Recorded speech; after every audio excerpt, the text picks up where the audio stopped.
Ito bibenta mo, mag-aanihan ulit, di mabubulok na lang ito dito.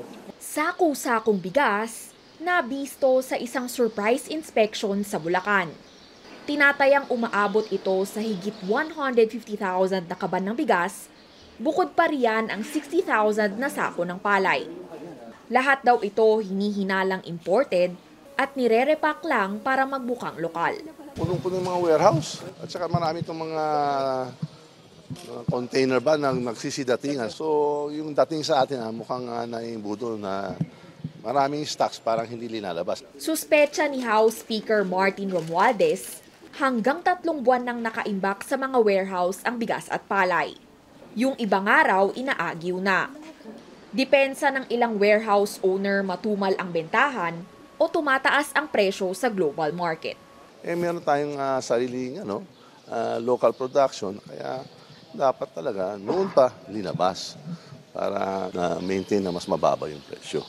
Kinandado ng mga otoridad ang 4 na warehouse habang sinisiyasat ang dokumento ng mga may-ari. Kukumpiskahin ang stocks kung walang maipakitang papel at posibleng i-donate ang mga ito sa Social Welfare o Agriculture Department. Pag ito binaba at nai-distributor sa mga kadiwa stores, sigurado kong malaking tulong po sa ating mga mamayan. At the same time, it will be a stern warning po to all our other traders, rice mills. Yung mga traders, di ba, kung sino man, yung mga cartel man, bawal yan. Iniisa-isa natin yan. Kung sino nag-import at sino nag-hoard at sino nag-profiteer. Kasi economic sabotage yan, ha? Alam mo, hindi available yan. Nanawagan din si Romualdez kay DA Undersecretary Leocadio Sebastian na imbestigahan ang posibleng hoarding ng imported na bigas. Target na nga ng Presidente ay 20 pesos kada kilo. Bakit tumataas? Diba? Dapat management yan din ng pagdating ng imported.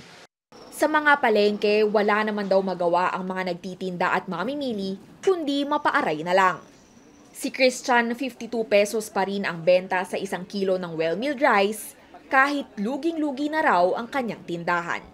Dapat 55 na yun para kumita naman yung retailer. Wala na lalong bibili. Ano ba yan? Ba't ganon? Kailan bababa talaga ang presyo ng bigas? PBBM, loyalista ho ako. Pakibaba naman ng bigas, parang awa mo na. Carrie Cator, CNN Philippines.